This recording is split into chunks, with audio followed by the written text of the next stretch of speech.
Hello, everyone. Robotic heart surgery is all about the team. While the surgeon performs things at the console, an outstanding team helps assist through suture management and passing of instruments to provide the orchestration of a safe and effective operation. So in this special episode, we're going to show you simultaneously the performance of a RAVR at the console, but also at the tableside.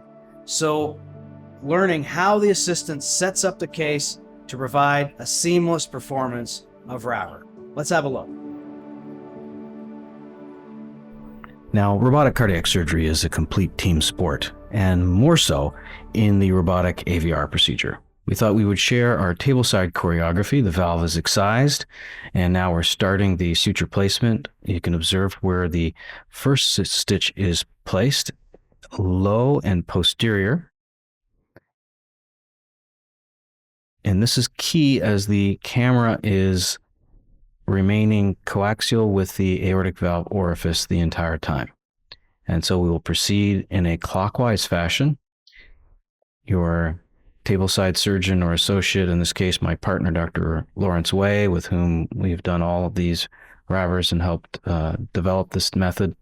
He is holding the needle ready for position and capture, as you can see here, with minor modifications, and then being ready to grab the needle as soon as it enters the tissue. His needle driver is ready, and I'll just pass that to him.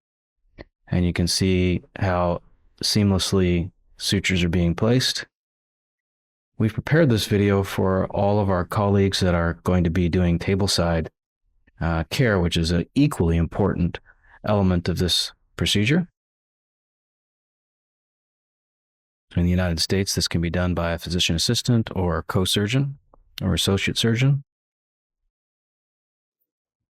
And as we round the corner to finish the sutures, we can see how management of the sutures to avoid entanglement is also important.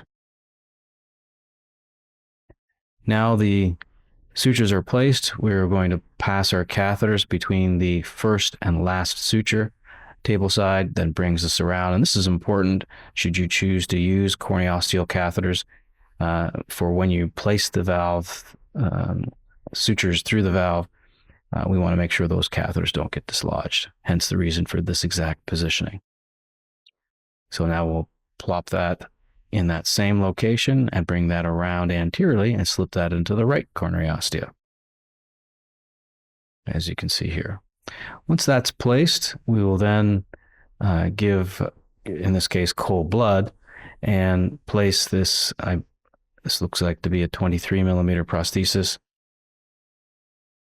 and place the sutures through the valve in the usual conventional way. It's important to remain oriented so that all sutures remain in the appropriate place. And once all the sutures get placed, given the size of the mini incision, our prostheses in its current form are not suitable for entry, and therefore we have to take the valve off the sewing ring. While it's the exact same operation, we do have to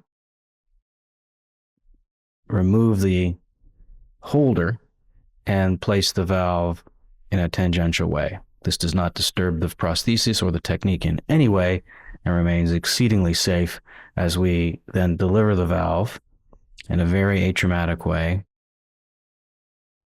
And once it's passed intracorporeally, we will grab them with the robotic instruments and then reorient the sutures and then place the valve across the aorta and into the annulus in its normal position as we would do in open cases.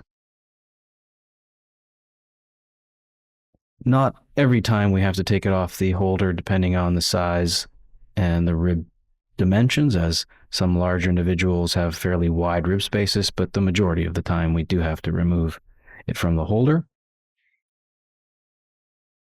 Suture fastening is then completed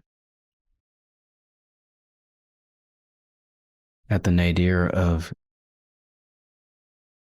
each sinus, as we recently just demonstrated in the previous video. And you can see how we then work together to complete the suture fastening and then perform the closure of the aortotomy.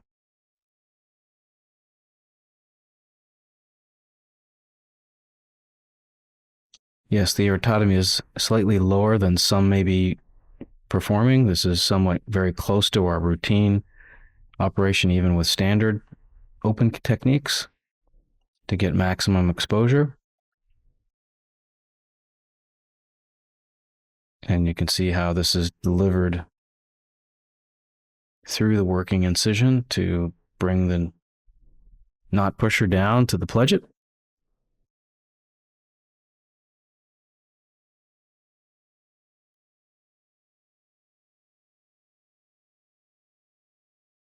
And then we'll pass the sutures accordingly, complete the aortotomy closure.